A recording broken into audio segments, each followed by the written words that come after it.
Welcome once again into the 820 show with your host, Ming.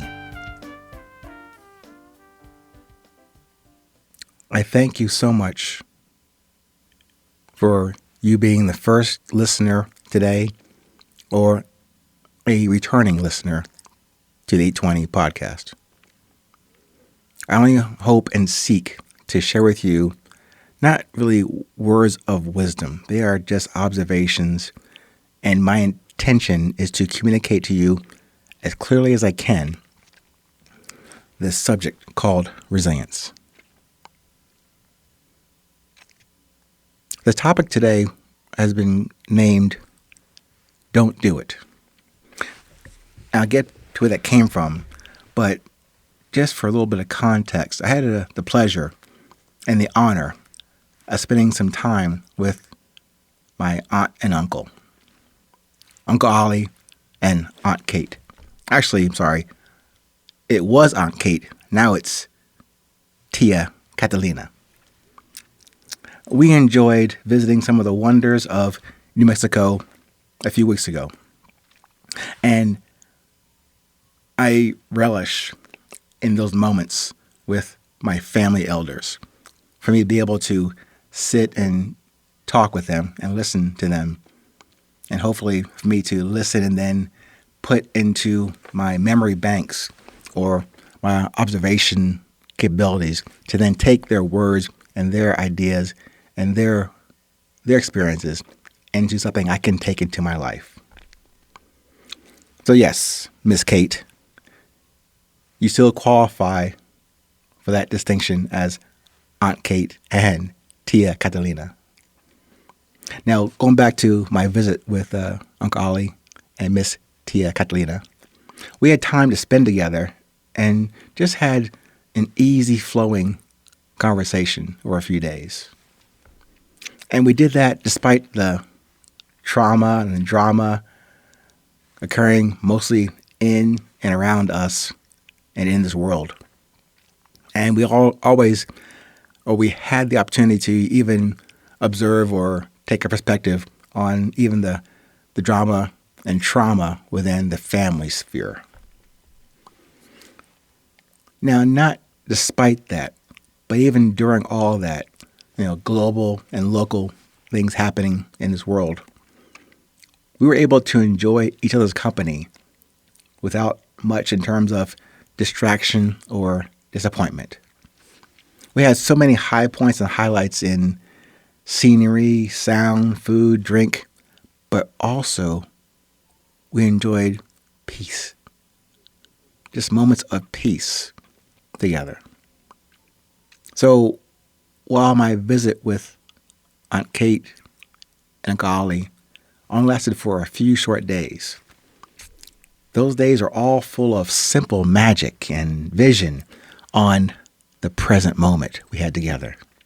Now, I won't bore you with our fantastic journey that weekend, but that meeting, that connection, generated the topic for this discussion today. Don't do it. I do forget the exact context of that statement made by my uncle or by me to my uncle. But as I recall, we were discussing that dilemma about decisions. How you make decisions every day in his life. When you may find yourself at a crossroads, a fork, with a decision to be made at that time, at that moment. Like an approach to take on that next step.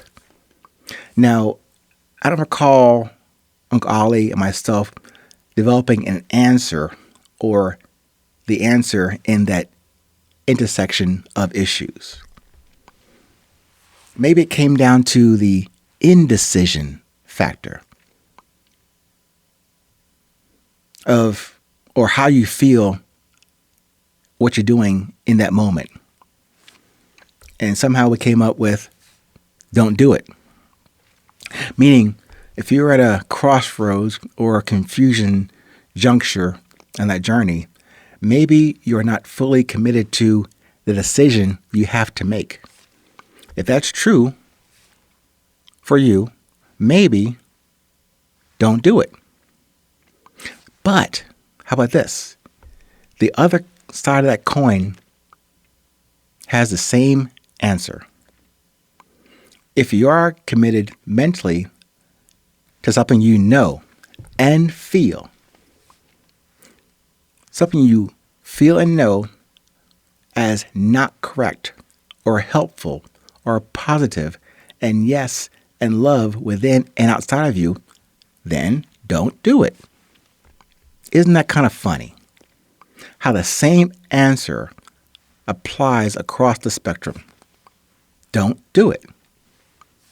Well, instead of belaboring this seemingly silly conversation or observation on the don't do it concept, let me clarify just a bit. You see, no matter what you say or fail to say, when you say that word don't, the universe doesn't hear or respond to don't. For the universe, the universal subconscious mind, your God, your Allah, your Buddha, the word of don't or of negativity yields nothing but the positive part of your statement or a silly prayer. If you say to yourself, don't drink, you'll drink. Don't swear, you will swear. Don't cheat, oh yes, you will cheat.